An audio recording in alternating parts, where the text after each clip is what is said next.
After dedicating my entire life to studying the human brain, I've come to a surprising conclusion. Understanding the incredible complexity of the brain seems almost impossible without acknowledging the existence of a creator. The closer you look at this miracle of nature, the more it feels like something beyond what science alone can't explain. In fact, even in the near future, science won't be able to fully unlock the mysteries of the brain through direct neurochemical or physiological methods.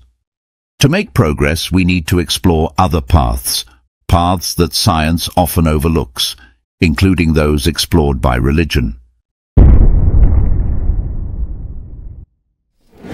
Natalia Bekhtereva was a groundbreaking neuroscientist and psychologist who pioneered methods to study the brain's activity, like measuring how neurons send impulses. She was a doctor of medicine, a professor, and a leader in her field. But while she was deeply rooted in science, she believed that science and faith should work together, not against one another. Here's her perspective. Science has never been an enemy of faith. If you look at history, religion has never positioned itself as something opposed to science. The divide started when science began to distance itself from religion, and frankly, I find this odd. Today's scientific discoveries actually confirm many of the ideas written centuries ago in sacred texts like the Bible. People often ask me how I came to embrace faith. I wasn't always this way. My journey to belief wasn't easy. It came through pain and loss. I went through deep betrayals by people I trusted, professional conflict at the Institute of Experimental Medicine, where I had been the director, and then I lost two people dear to me, my husband and his son. They both passed away tragically, almost at the same time. It was devastating. That experience completely changed me. The grief and the events I went through couldn't be explained by anything I had previously understood about life. It made me realize that not everything can be measured, calculated, or proven. I'm not one of those scientists who say, if I can't measure it, it doesn't exist. Oddly enough, I once heard a respected colleague of mine say exactly that. But I always respond, science is a path to the unknown, a road to the stars. How do we handle something like historical evidence from wars? We treat the accounts of events as real and analyze them. Why then do some ignore similar evidence when it comes to unusual human experiences, like those reported by people during near-death experiences? Take this phenomenon, for example. Across the world, people who've been declared clinically dead, who've technically died and then returned, describe strikingly similar things. They say they left their bodies, watched themselves from above, and sometimes even heard and saw people around them.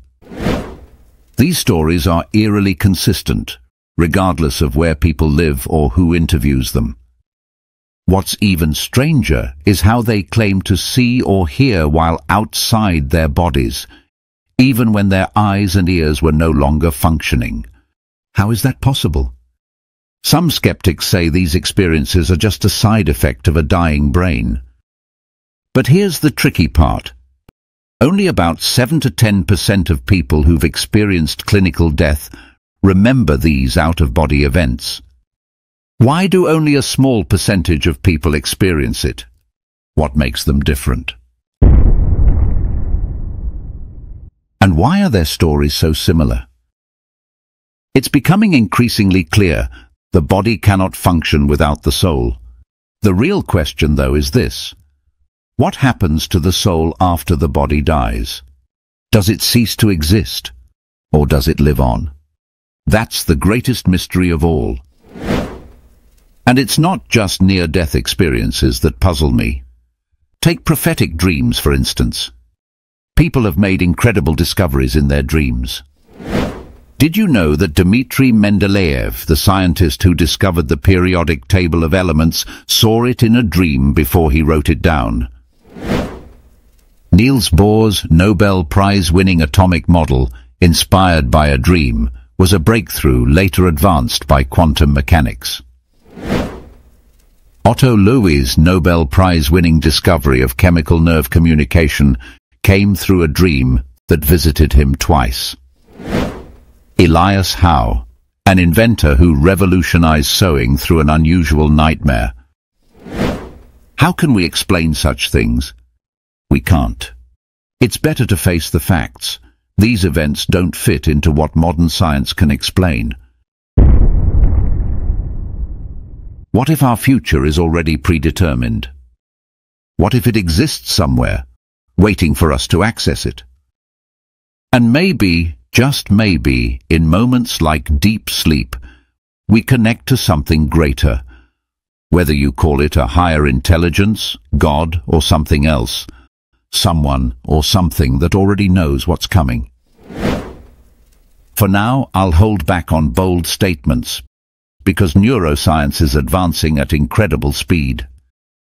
Maybe one day we'll discover something new that sheds light on all of this. But today, I can say this: despite all the machines we've invented to study the brain, we still understand almost nothing about it. And maybe we never will.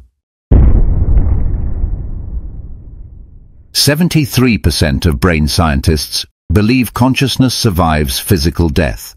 2005 survey. 51% of physicians report believing in some form of afterlife. Over 90% of world-class scientists acknowledge there are phenomena current science cannot explain. Socrates once said it best: "I know that I know nothing." The deeper you go into science, the more that truth becomes clear.